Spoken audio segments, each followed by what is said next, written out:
Teman-teman semua, nama saya Muhammad Faris Rizkullah dengan NIM 202500700039.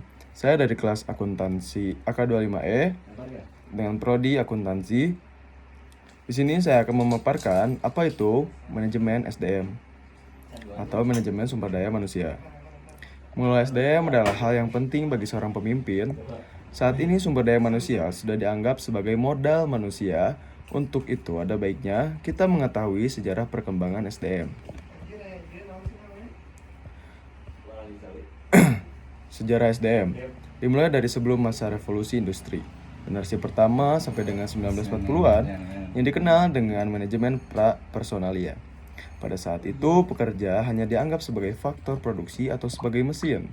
Di era ini, bekerja bisa sampai dengan 18 jam sehari.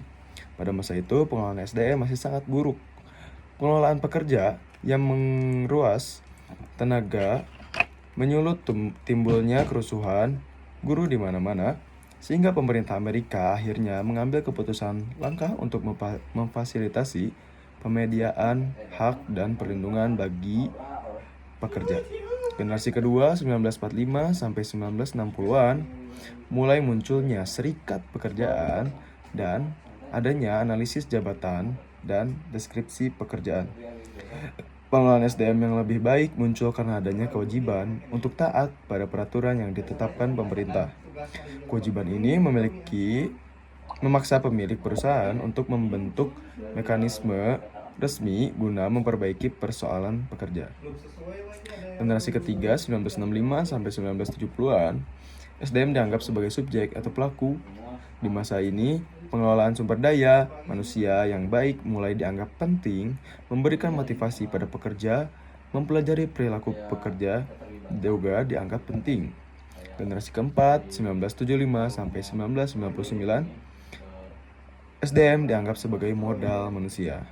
Generasi kelima, 2000 sampai sekarang, SDM sudah dianggap sebagai brainware.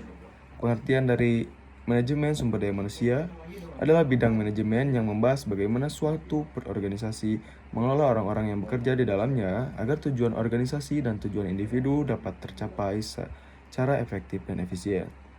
Secara sederhananya, MSDM berfokus pada perencanaan, pengorganisasian, pelaksanaan, dan pengawasan terhadap tenaga kerja, mulai dari seseorang direkrut sampai ia tidak lagi bekerja di organisasi tersebut.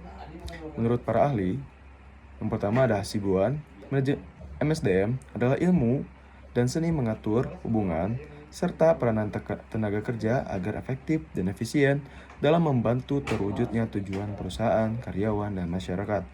Yang kedua ada dari Filippo, manajemen sumber daya manusia adalah perencanaan, pengorganisasian, pengarahan, dan pengendalian atas pengadaan, pengembangan, kompensasi, integrasi, pemeliharaan, dan pemutusan hubungan kerja untuk mencapai tujuan organisasi.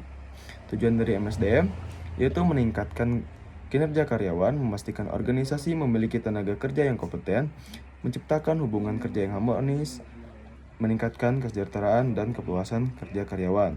Fungsi MSDM ada perencanaan SDM, rekrutmen dan seleksi, pelatihan dan pengembangan, penilaian kinerja, kompensasi dan penghargaan hubungan kerja, pemeliharaan SDM. Pentingnya, MSDM sangat penting karena manusia merupakan aset utama organisasi. Tanpa pengelolaan SDM yang baik, teknologi dan modal tidak akan dapat dimanfaatkan secara maksimal. Manfaatnya, meningkatkan kinerja karyawan, membantu tercapainya tujuan organisasi, menciptakan lingkungan kerja yang kondusif, meningkatkan kualitas dan kompetensi SDM, mengurangi tingkat absensi dan turnover, serta mendukung pengambilan keputusan manajemen. Sekian dari saya yang bisa saya sampaikan. Terima kasih.